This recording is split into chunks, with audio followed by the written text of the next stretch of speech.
Hi everyone, it's Nicole. Welcome back to my channel and the project bag tutorial for the Flossiversary Summer SAL 2023. This is a pretty long video. I am going to take you step by step through how I put together my project bags. So what I have done here, because I didn't have a mini charm pack, which are 2.5-inch squares, is I have a jelly roll, which are 2.5-inch times width of fabric strips that I am cutting into 2.5-inch squares. This is the Amy Smart Portsmouth collection. Now, I am cutting a few more squares than what I'm actually going to need, and I've also weeded out more, or some of the strips that I don't maybe that aren't my favorites or that are duplicates. In a jelly roll, some of the patterns you're going to get 2 strips of. Now, to speed up the process even more, I have layered about 2 strips together, so 2 high, which is going to give you 4 with each cut. And in addition to that, I am also doing 6 strips at a time. If you do not feel comfortable doing that, you definitely don't have to. Now, this is going to give you either a lot of the project bags that are exactly the same, or you can use those strips for something else. There are tons of jelly roll quilts out there and all kinds of things. Maybe cut out your quilt first or your other projects first, if you're using a jelly roll, I should say. And then you should have some 2.5-inch squares left, and you can make a project bag from them.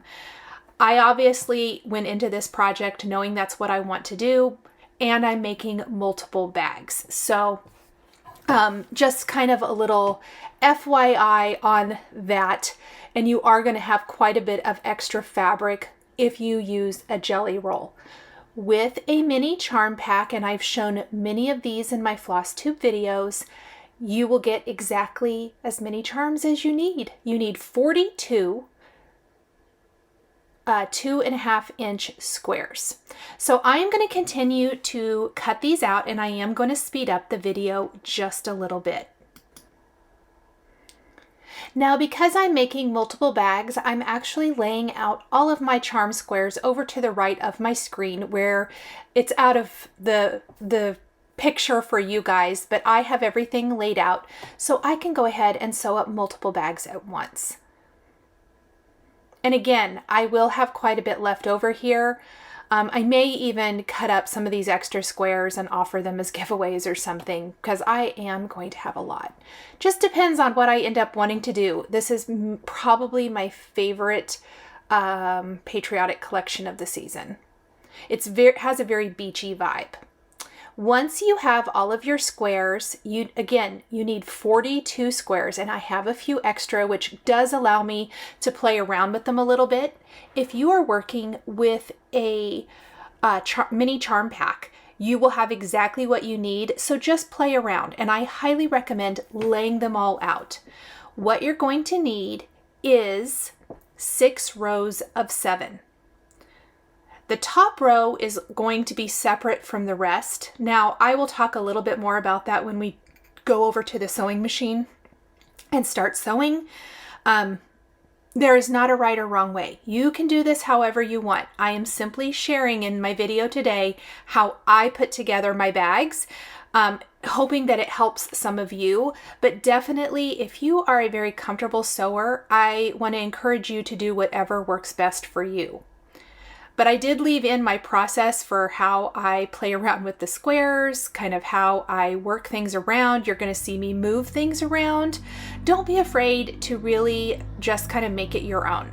And again, 6 rows of 7. That's how we get those 42 squares.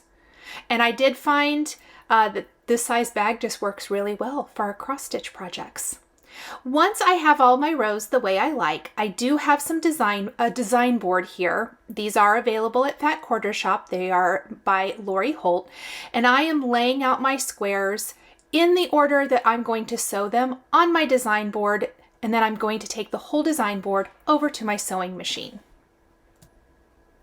before I start sewing, and I literally am taking one stack at a time and I'm going to sew them together in pairs, I will tell you to make it very easy for video purposes, I am going to just sew one row at a time so that they don't get out of order. If you're doing this, you could chain piece as many as possible and to get your rows put together. Please do this however you prefer, but for the sake of the video, I am stitching one row at a time. So I'm going to do 3 pairs and then come back and sew the rest. The other question I know I'm going to get is what sewing machine I'm using. I do have 2 sewing machines. So this is my older machine. This is a Janome Horizon. This particular brand is not available. I've had it for probably 12, 13 years. It's been a while, you guys. It still works great. And the reason I'm using this one, well, real quick, let me back up. I also have a Juki, which is new. Jukis are great for piecing. So for this step, it would be fantastic. I didn't want to switch my sewing machines during the tutorial, so I didn't. Jukis are only going to give you a straight stitch. Sorry for moving my camera a little bit. I felt like maybe this would be a better angle. They're only for straight stitching. I am going to quilt my bag with a zigzag stitch, which is not available on the Juki.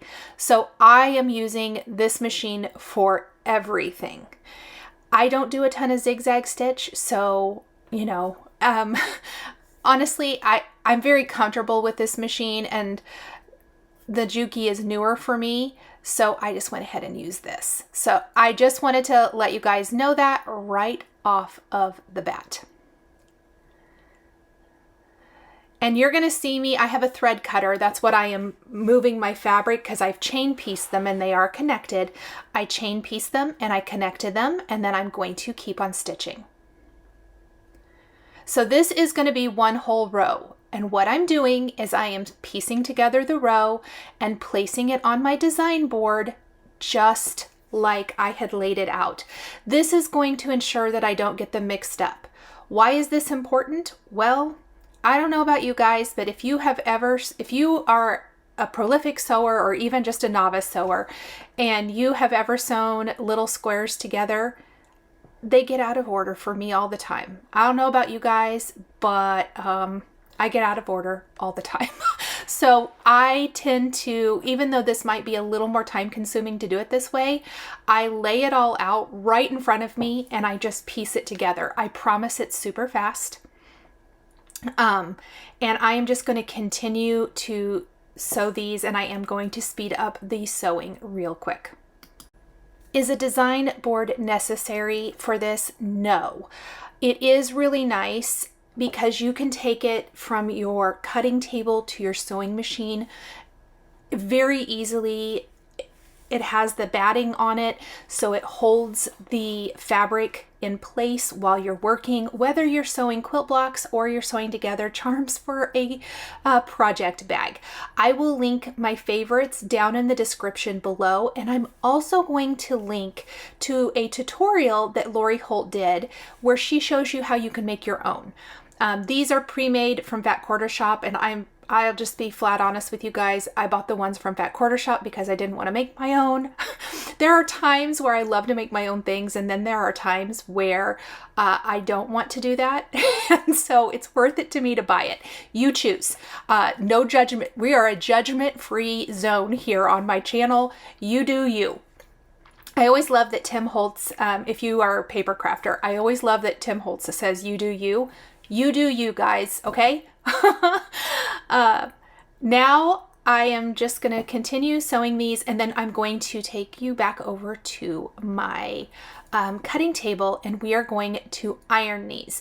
Now, ironing your rows is going to be one of the most important things. And honestly, I don't know what my sewing machine was doing. It kept coming unthreaded, which was really super annoying to me. But after this, it's fine. Now, I will be quilting my bag. You do not have to quilt your bag.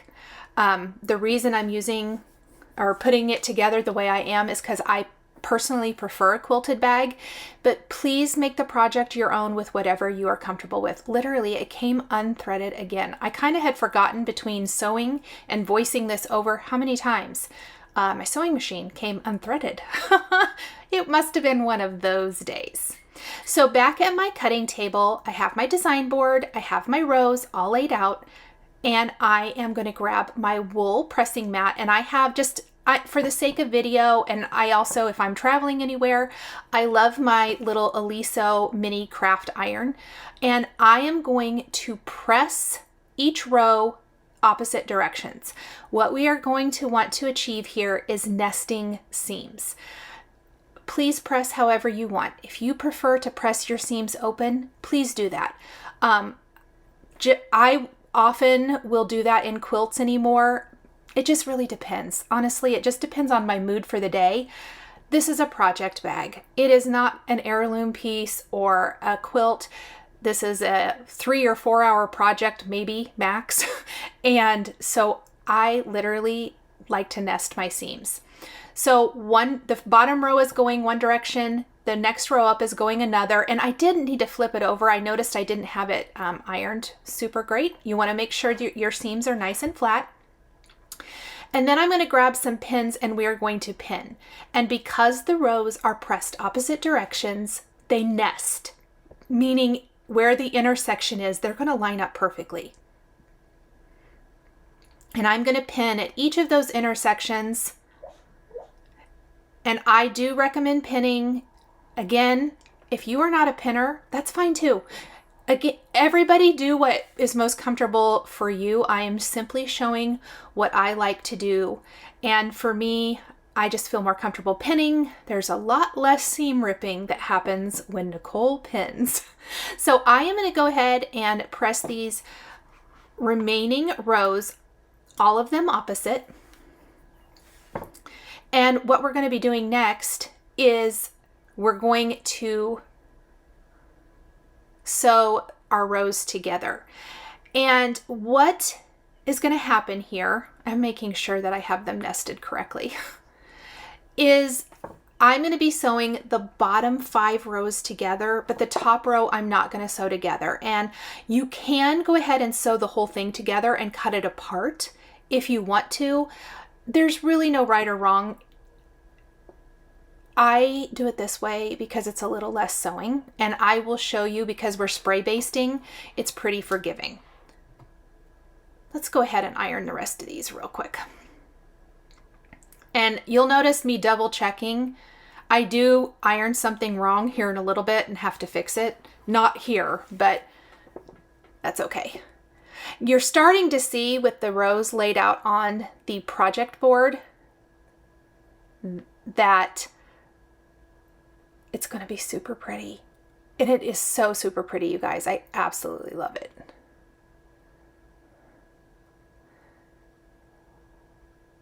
Just try not to pull too much. There is going to be a little stretch and a little give. You don't want to distort your row. Okay, let's pin the 3rd and 4th from the bottom rows together, nesting those seams again.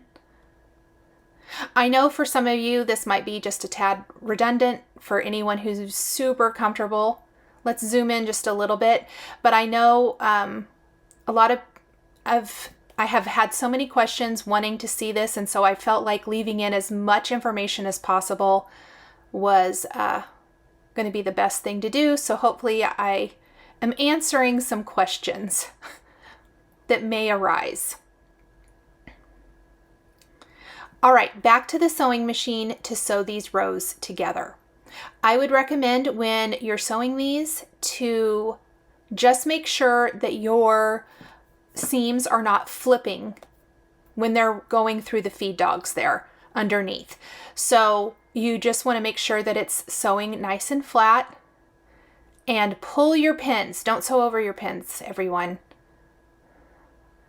That is a great way to break a needle. And so you'll notice as I am running this through, I am pulling my pins. I do have a 1/4 inch foot on my Janome. I also have a 1/4 inch foot for my Juki. So it makes it easy to sew that 1/4 inch seam to get the perfectly even seams. If you don't have that, you may have to do a little bit more work, but I highly recommend a 1/4 inch foot if you don't have one. I know there's generic ones that will work on lots of different machines, so look into it if you haven't. Okay, back to my cutting mat or my ironing mat. And now I am just going to set my seam, meaning we're just going to press, and then we are going to press this. And I am not going to press these seams open either, but I am going to press them all down. And I want to make sure that I have a really good press, that we get a super flat seam.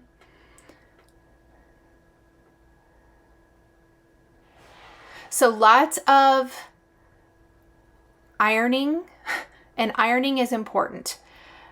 I can't stress enough how important ironing is to your completed project. You will be so much happier if you take a few moments to iron. I will show you that for the lining and the backing of my bag. If this was a quilt, I would do it a tiny bit different, which I'll talk about when we get to that step. We're almost there. We almost have our bag front pieced. We just need to do 2 more seams.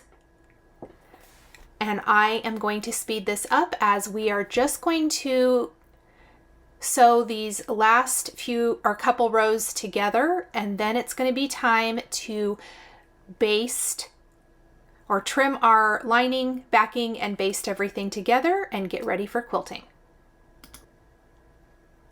So I accidentally, this seam here, I ironed the wrong direction. I probably could have left it. I mean, it doesn't matter that much, but I'm kind of funny like that. So I'm going to fix it. I want it all to go the same direction. And because we nested those seams, look how great our little intersections look where our charms meet. Very happy with this. Love these colors. And remember, you don't have to buy a charm pack. I should have mentioned this at the beginning. You do not have to buy a charm pack or a matching fabric collection. You can literally pick 2.5 inch squares, scrappy squares from your stash, and make a project bag. So don't be afraid to shop your stash and make something with what you have on hand. Okay, so again, we're just going to set this little seam, and I am not sewing that top row to the rest of my bag. You can, and you can cut it apart later, but I am not going to, and I'm going to show you that when I spray baste my quilt together. Or my quilt sandwich. It's not necessarily a quilt, it's a project bag. And I'm giving it a very good press right now. I want it nice and flat. Oh, you guys, cute, cute. Let's move that out of the way for a minute. I'm also going to move my wool pressing mat. And this is Soft and Stable. So this is a scrap of Soft and Stable. I am going to show you. Here's the bag or the package that it comes in. This is the size I buy. A package will last you quite a few different projects. I am just going to take this scrap, and I'm going to take the front of my project, and I want to leave probably about 3/4 of an inch all the way around. Do whatever feels good to you. For me personally, that's probably enough. Now, why am I making this a little bigger than the front of my bag? I have found if you cut your Soft and Stable or batting, you could also use batting instead of Soft and Stable. If you cut your Soft and Stable and your lining and your backing a little bit bigger, it gives you a little bit more leeway when quilting. Quilting is going to shrink up your bag just a little bit. And if you cut your backing and your Soft and Stable exactly the same size, I have found the results aren't super great. I would rather concentrate on making sure that all those charm packs or little mini charms that we sewed together look good and not worry so much about the background. So I do want to mention that I have placed it on the screen, as you can see, but we are trimming the Soft and Stable. We need 2 pieces of that, 2 pieces of lining, and 1 piece of backing, trimmed to approximately 13.5 by 15.5. I am making more than one bag, so you're going to see me double up some fabric to get more pieces with one cut. So this is my lining fabric. This is also from the Amy Smart Portsmouth collection, and I am doubling it up. So I'm going to get 4 with one cut. Please remember, you only need 2. And I'm simply just laying it out. It is a little wrinkled. I'm not going to worry about it. Now, this is what I was talking about. If this was a quilt, I would have already ironed this before cutting. This is not a quilt. This is a project bag. I am cutting this bigger than I actually need. I will iron this before I quilt. So it's really a personal preference. I cannot stress enough, though, that ironing your fabric is super, super important. Now, before I iron this, I am going to cut off the end because we have a good, like, I don't know, 4.5 inches, maybe even, yeah, over here. And I want to save that. That's some good strips. I could cut that into more 2.5 inch squares. I could use it for something else. So I am going to set that extra fabric aside. And here is my lining fabric. Now, I'm going to go ahead and grab my wool pressing mat, and we are going to give this a good press. I do not want to quilt it like this. I do not want any funny little wrinkles. So I am pressing this all out. Is it perfectly 13.5 by 15.5? Probably not. I just want it to be approximately that. In fact, this edge up here at the top that I'm ironing right now is wonky. I did not trim it. That was the edge of the fabric. There's no need. It's all going to get cut off anyway because our fabric is bigger than our charm pack squares. Now we're going to cut the back of our bag, and I have a different fabric for that. I have this red gingham check, and I am going to cut more than one backing. Again, you only need one piece. So if you're making a couple of bags, you can cut them, or you can just cut yourself one piece that is approximately 13.5 by 15.5. Also, if you have a fat quarter bundle, you could probably just do this with a fat quarter bundle, one piece.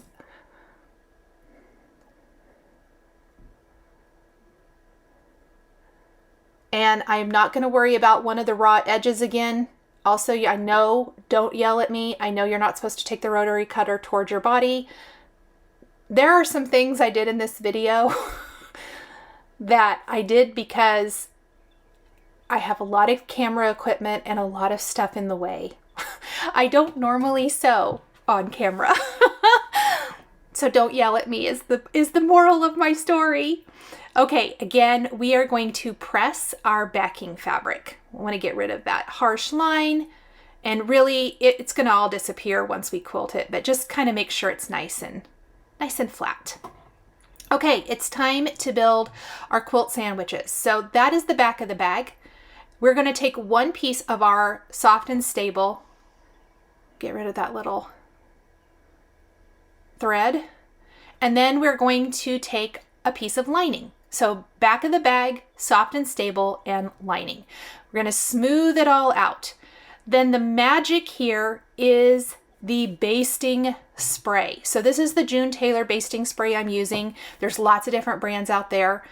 This is the one I have in there, in my linked in the description, I guess I should say. And you want to lift up your fabric, spray a little bit on the soft and stable, and then press your fabric. This eliminates the need, you guys, for pinning to quilt. I cannot recommend this enough for a small project. It is the only way I want to quilt something small. So I have done that for both the back of the fabric and the lining on either side of the soft and stable.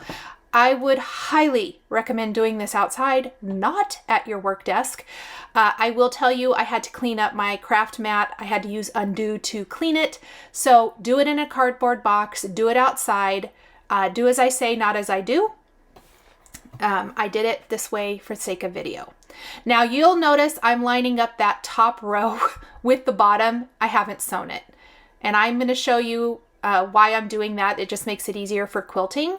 You could sew it to that. Remember, you could sew it down. I just chose not to because I'm going to cut it apart anyway. So I want to make sure I'm taking my time smoothing out my front. This is the focal point of our bag. Smoothing it all out, making sure it's nice and adhered.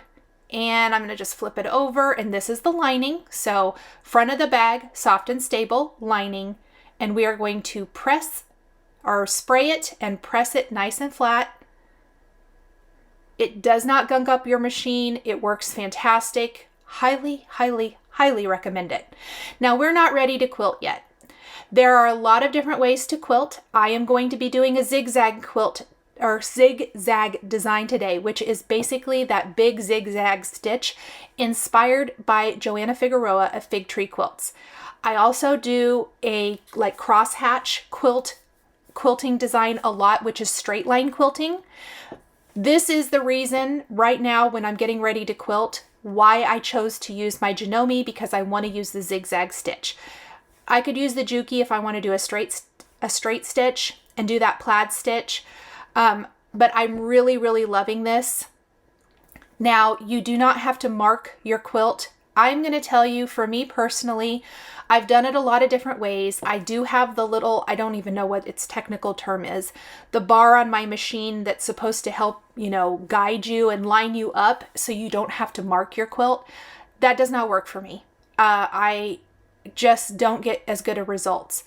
I like to take my ruler and a friction pin, and this does erase with heat, and I like to mark my lines that I'm going to quilt on.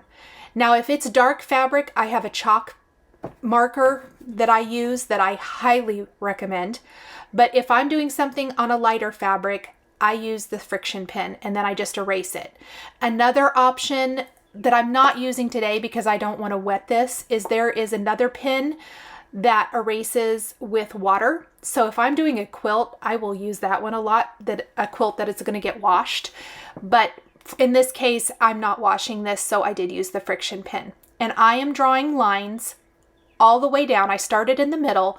I am drawing lines every ½ inch. That's kind of just what I like. You can do them as far apart or as close as you like. And we are only going to be stitching horizontal. We're not going to be doing like when I do the crosshatch and I go all one direction diagonal and then I come back the other direction in a diagonal. But definitely quilt however you want. If you prefer that, do that. There's so many different ways that you could do this. And if you're lucky and have a long arm quilter, you could probably long arm quilt. This is probably too small, but if you're doing a big piece that you're going to cut down, you could do that. Once I've drawn all my lines for the front of my bag, I want the back of my bag to match. I'm also going to draw lines on the back of my bag. And I am going to save you the boring part of that, and I am just going to go ahead, grab my background, draw those lines up real quick, and then we're going to head over to our sewing machine. Okay, I am over at my sewing machine. I do have my quilting foot on. That is different for every machine, so please reference your owner's manual for how to do that. And I like to start in the middle, and you'll notice that right there I'm following the line, just straight down the middle. I am using a zigzag stitch.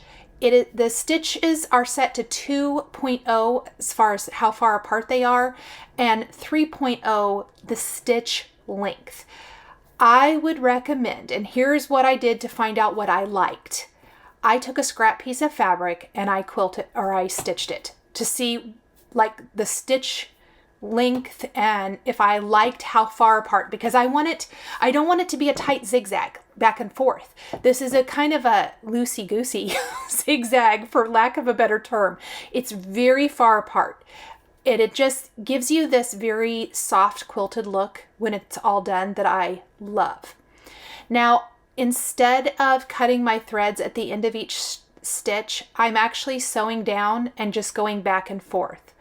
I like to start in the middle, and I like to sew a different direction each time. It helps keep your fabric from shifting one direction or the other.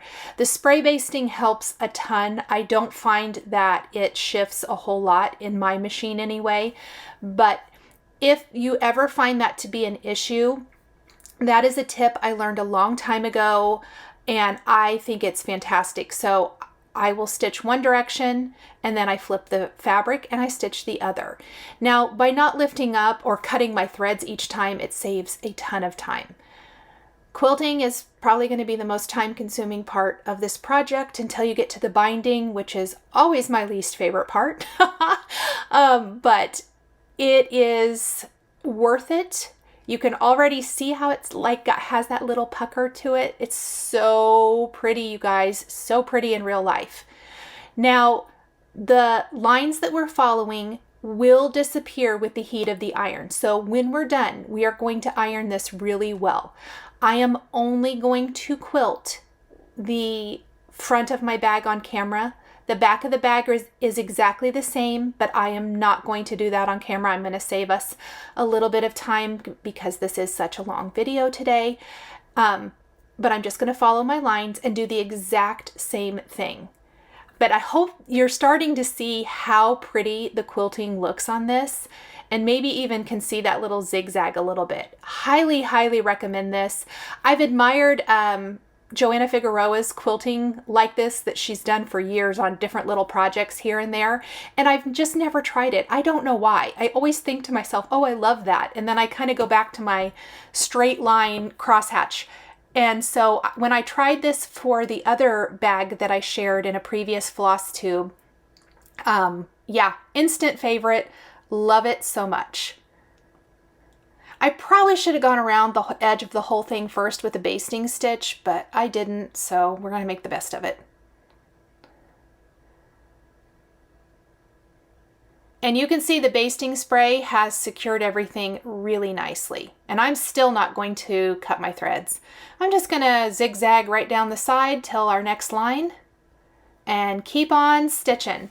And I am going to go ahead and speed this up just a little bit. So my best advice when quilting as well is make sure that your bobbin has plenty of thread on it. Now, mine actually did have plenty of thread. I did have to stop and rethread. My thread actually broke, my top thread. I don't know what happened there, kind of mid-row, so I had to line it up. I had to stop my camera and everything and line it back up, but I just kept quilting. It's a project bag. It's not an heirloom piece. It's going to be fine.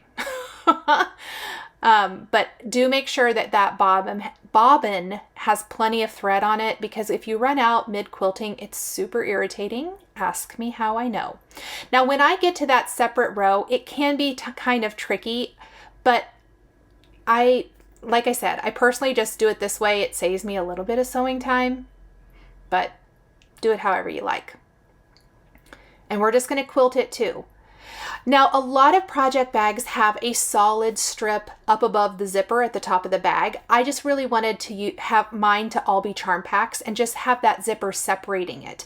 So that's part of the reason that I have that upper row like this. You could just do a solid strip if you prefer.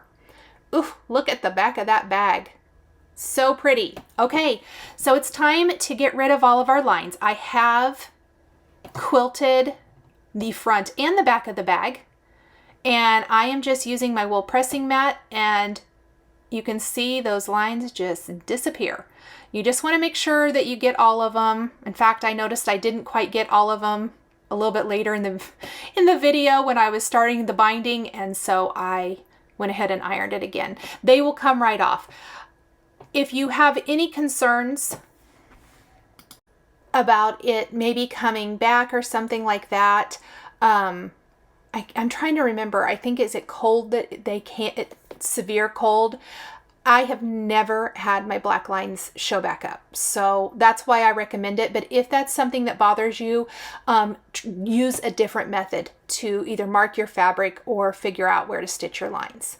So there is the back, there's the front, and it is time to trim up the front of our bag. Now, we are not going to trim the back of the bag yet. I like to do the front of the bag, and that's going to determine the back of the bag. It is approximately going to be the same size every time, but I don't want to guarantee it. Does that make sense? So this would be where if you went ahead and sewed that 6th row in place, that you would want to cut them apart anyway. I'm just going to go ahead and cut them apart now. I'm trying to follow the straight lines on, or the straight stitching lines with the straight line of my ruler when I'm cutting these apart, just to get it as straight as possible. The bottom piece of the bag measures approximately 9.5 by 14 when cut.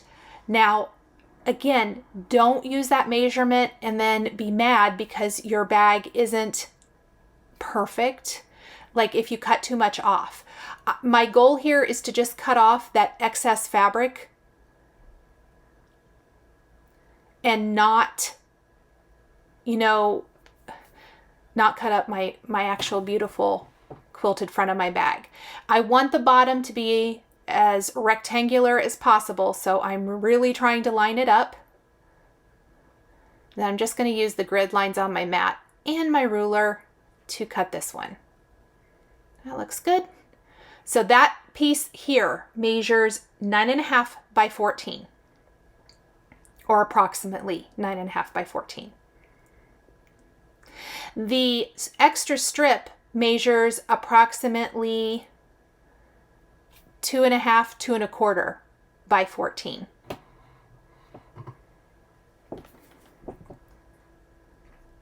Now I just want to double check and make sure that's as straight as possible. I do a lot of double checking at this point. Don't be afraid to double check. Trim up anything that is not, yeah, it's about 2.25. So this is about 2.25 by 14. And we just want to make sure that it's as close to lining up to the bottom of the bag as possible. And there is the front of our bag, you guys. Now we're still not going to cut the lining. Next, it is time to add the zipper. Zippers do not have to be scary. You can use a zipper foot. I will tell you right now, I am not using a zipper foot today. Let's go ahead and cut our lining and the binding, or not our lining, our binding. So what we're going to do, I have a separate fabric for my binding. I'm going to cut off the raw edge. We need 2.5 by width of fabric strips for the binding. Then I am going to cut 2 more strips that are 2 inches by, let's say, 15 inches or so, just a little bit longer than the long edge of the bag. I'm just flipping my ruler to line up the cut line that I just did with the 2-inch mark so that I can cut that. Now, why are 2 of the strips narrower than the others? We're going to move the 2.5-inch strips out of the way. That's our binding. That's because for the binding where the zipper goes, I prefer a little bit narrower strip. If you like a little bit thicker strip, those also could be 2.5 inches. I'm just going to cut off those raw edges, and we are going to just trim down these to a little bit more manageable size, and I think I'm doing about 15 inches. Now, I like mine a little longer because it just seems like it gives you a little bit more room for air. We are going to take these 2-inch strips, 2 by 15-inch strips, and fold them in half and iron them.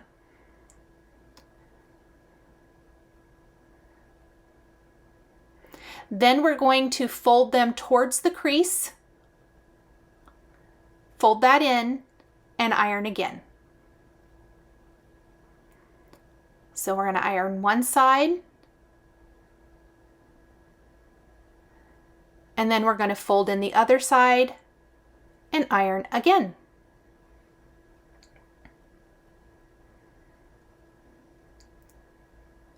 Perfect. We're going to do this for the other strip as well, and this is what is going to hide that raw edge. This just makes it so you're not having to fold over that edge with the soft and stable. I like the little decorative edge that this adds to the bag. There are other ways to add your zippers to your bags. So again, please feel free to use whatever you like. This is just my preferred way to hide that raw edge and to attach my zipper. Whoops. So now we're going to take our two pieces for the front of our bag, and we are going to clip in place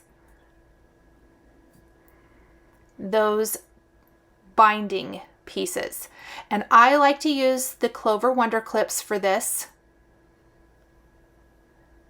And I did just choose a white zipper. This is a 14-inch zipper.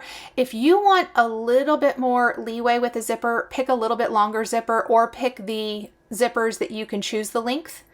I am going to be looking into getting some of those by Annie zippers that several of you have mentioned to me. But this does work fine, and I'm going to show you exactly how I attach it. But I am using these clips. They are so much easier to work with than pins when you have this thick of a layer. And the reason, you guys, I'm not using a zipper foot is that with this many layers, I just use my quilting foot. I did switch back to my regular foot, and I remember that I don't like it. It just pulls. The quilting foot doesn't pull the fabric. So I have clipped one side on. We want to clip the binding on that little top strip as well. And then I like to stitch them both. And it does hang over the edge. We're going to just snip that off later, but I would rather have it be a little too long than too short. That's kind of my philosophy with the backing, the soft and stable, the lining, and binding. I would rather have too much rather than too little. So I always kind of start with just a tiny bit bigger than what I think I actually need.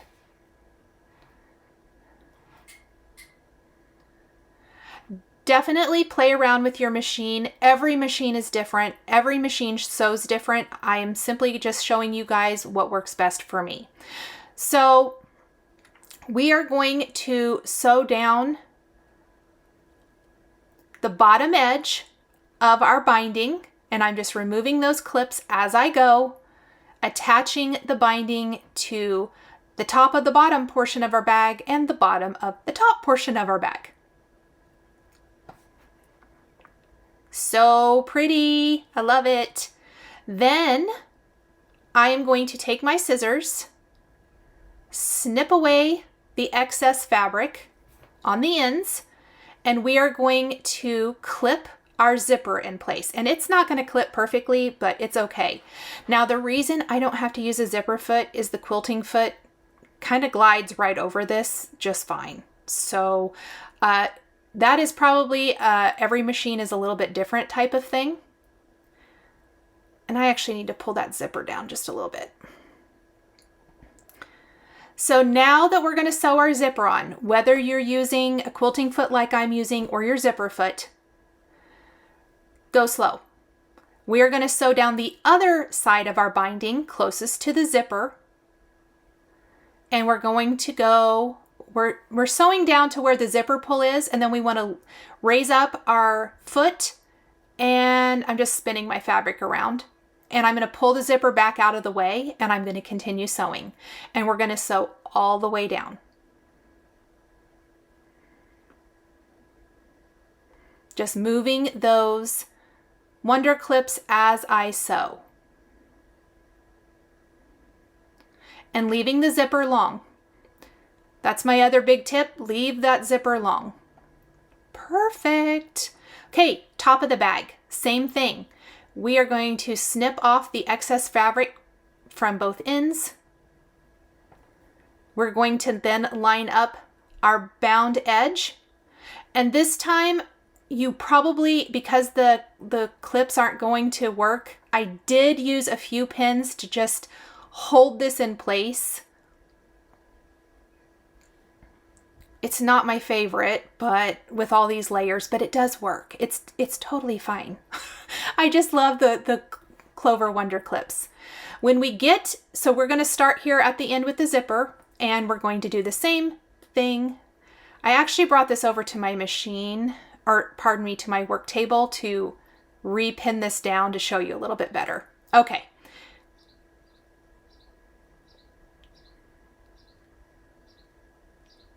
And we're going to sew down that other side. And we're going to sew to where the zipper is open. We're going to raise up our presser foot, and I raise it up as far as it'll go. Make sure your needle's down, pull your zipper closed all the way to the end, and continue sewing down the side. So it's going to have 2 lines of stitching on this bound edge. Gives it a really nice finished look. Oh my goodness, it's so pretty. Okay, on the end without the zipper pull, I'm going to cut that off, and it has that little metal edge. That's why I cut it like that. It's going to be hidden in the binding. On the other end, where the zipper pull is, make sure your zipper pull is inside your bag, and then trim off any excess. And I'm just going to straighten up this edge just a little bit.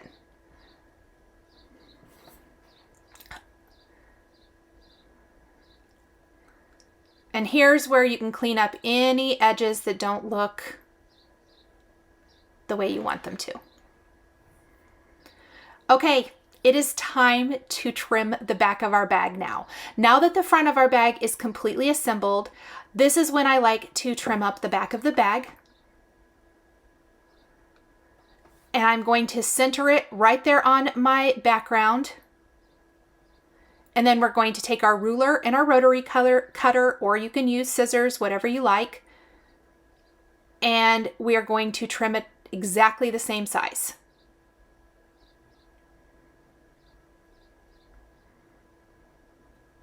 All the way around. And it is a lot of layers, so make sure, I did put a new rotary blade on, but it's still a lot of layers.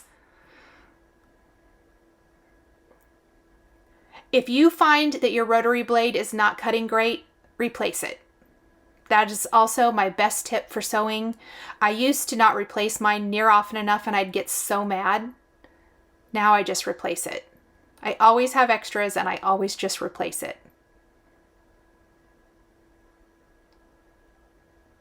Okay, our front and our back of our bag are perfectly the same size. Now this is where, if you want to add a quilt label, you need to do that now.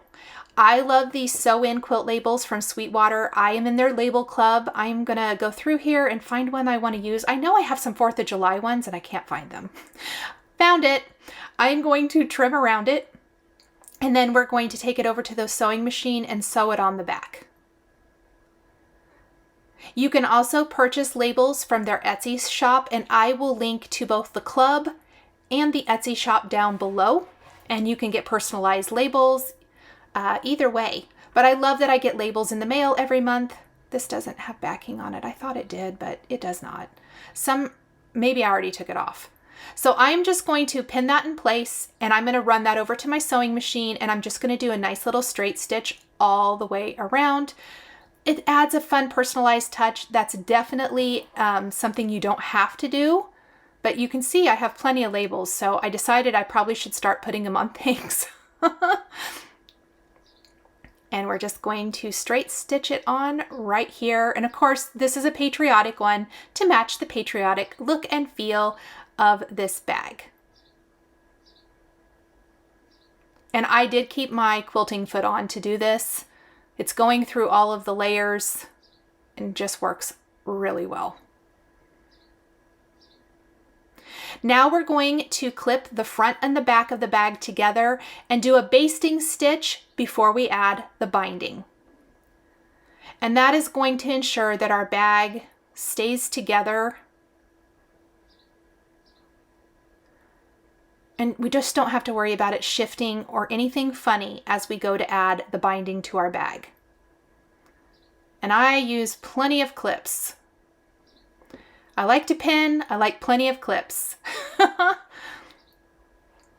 So we're going to go all the way around, and then we're going to run this over to our sewing machine.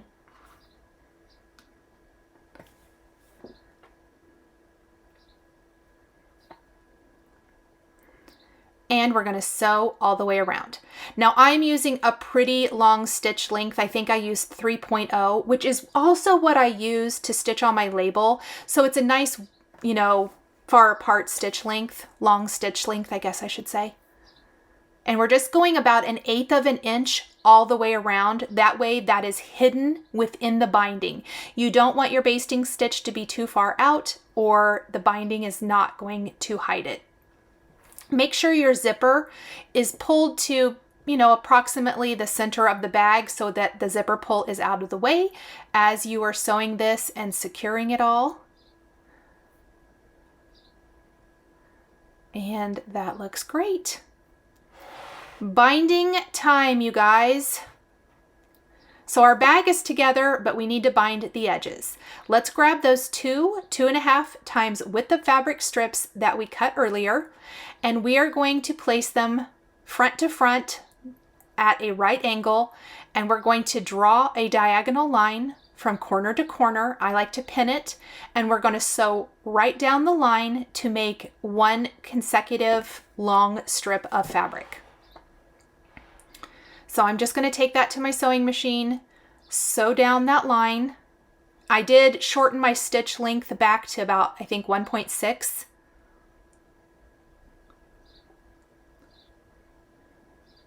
And then I want to, you can either use your rotary cutter or scissors and trim that to about 1/4 of an inch. And then we are going to iron this, and we are going to iron it in half. And we're going to iron the whole thing. You can see all of my charm pack squares there for the rest of the bags that I'm sewing up. We're making all of the patriotic themed, beachy themed patriotic bags.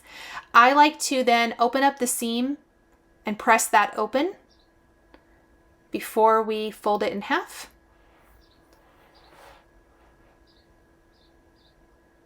And just continue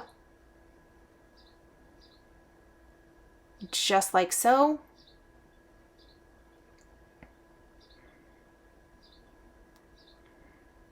That looks good.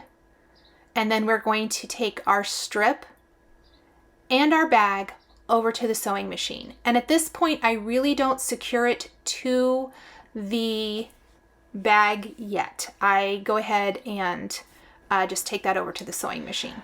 I like to start on one of the long sides, usually the bottom. You can choose whatever you want. And I am going to stitch my binding to the front of the bag. I do have my 1/4 inch foot on, or I'm actually switching the foot right now. I do have a couple of wonder clips holding it in place.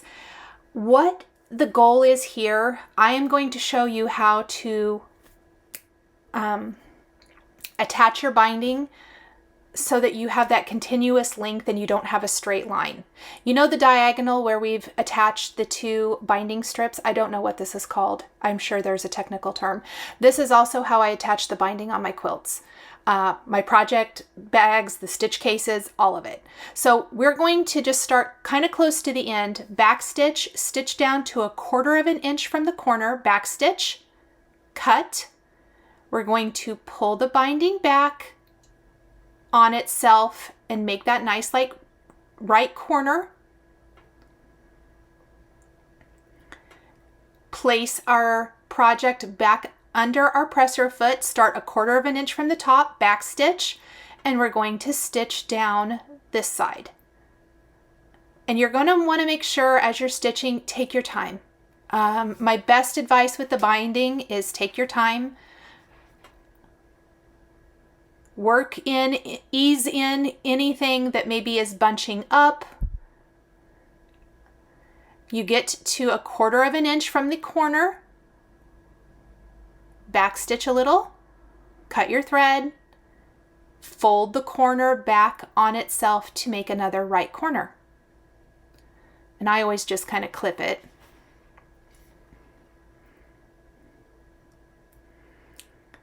And then we're going to stitch down the next side. I don't clip it in place because I have found that it generally, it gets bunched up. So I like to just kind of clip it to help guide myself. But other than that, I don't really. We're going to stitch down this side.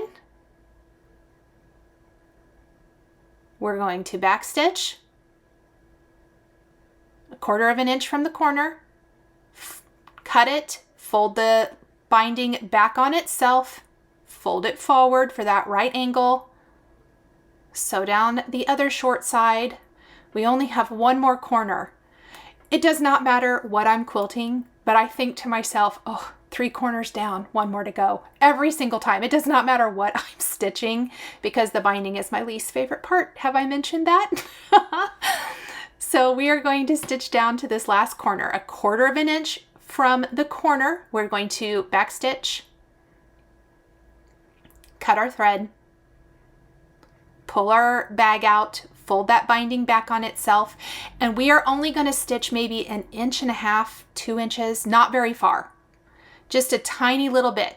And the reason I like to give myself plenty of room, so we're going to cut this and let's go over to the sewing table or the cutting table. So this is going to be real time. We want to trim the long end of our binding, and kind of the rule is however the width is of your binding, so 2.5 inches, that's how far you should cut it.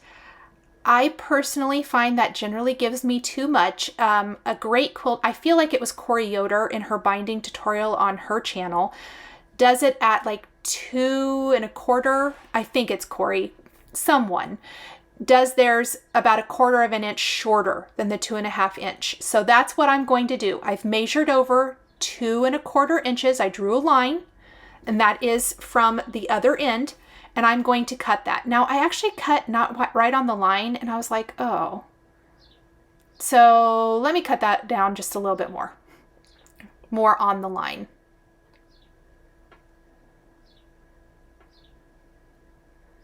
Okay.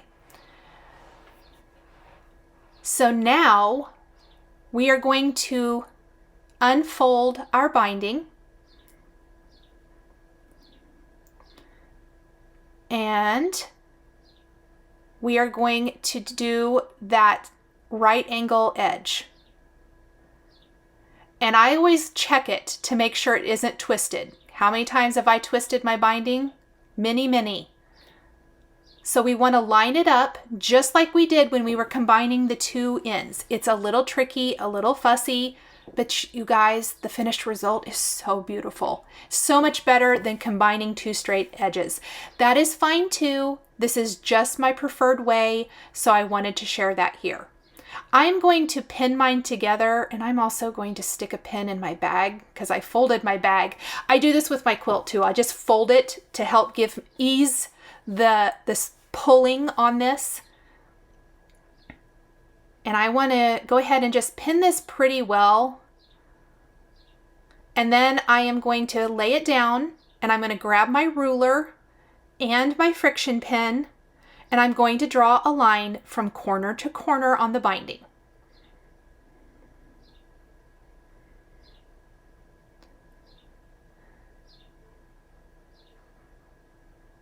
And then we're going to sew right on this line. So let's take that back over to the sewing machine.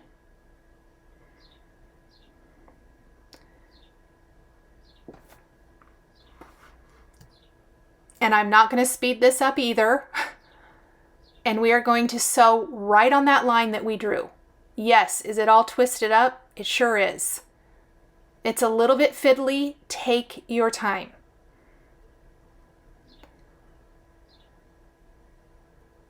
Perfect. And then we're going to pull our pins out, and we are going to trim. Always check it before you trim. 1/4 of an inch away from our stitched line. You can iron it. I'm going to be honest, I'm finger pressing this. I'm not going to iron it. You can. And fold it over, and then take it back to the machine and stitch that opening shut. And then you have continuous binding. Beautiful, beautiful. Look at that, you guys. Yay! Okay, next we are going to fold our binding around and clip it in place with our Wonder Clips, our Clover Wonder Clips. Okay, at this point, if you are a hand binder and you love hand binding, you can hand bind your binding to your project bag. I have made no secret, I am not a hand binder. I like to machine bind my quilts, and I'm definitely machine binding my bag. So I am going to stitch in the ditch from the front of the bag and catch the binding on the back. It is a project bag for me. It is not an heirloom, so this is much quicker than hand binding. I am going around all the corners. You can see I'm folding them, making sure I get that nice mitered corner and then clipping it in place. I didn't like that at all. And I use plenty of clips. That's my tip here. Plenty of clips. This binding is going around a soft and stable layer, and so I find that you just want to make sure that you're catching the back of your binding.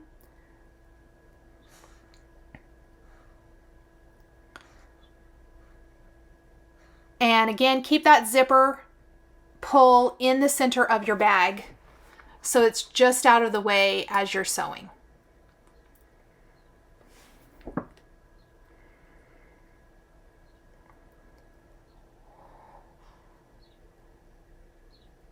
And I fiddle with my corners a lot.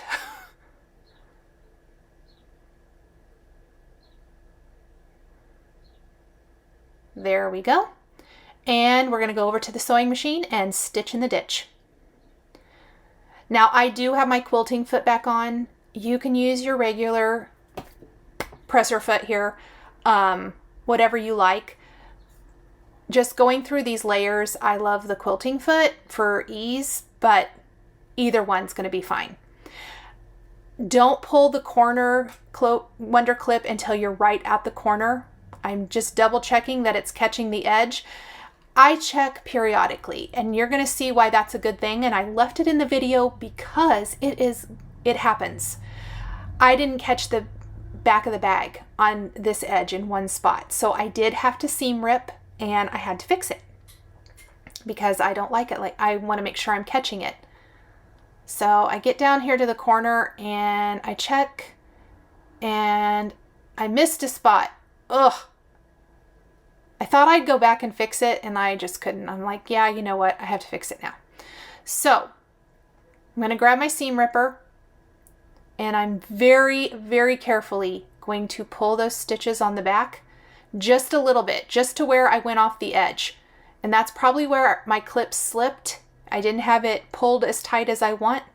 And then I am simply going to stitch that area again.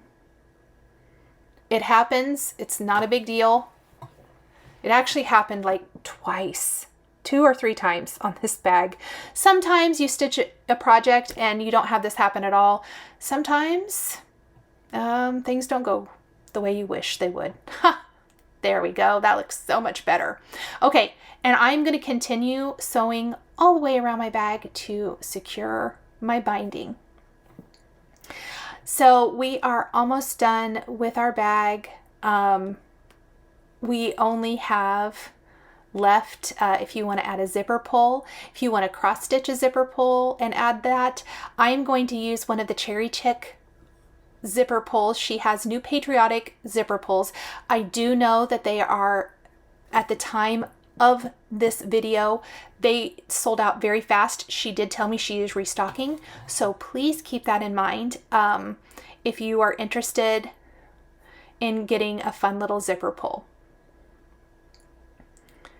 We'll just keep pulling all of these out.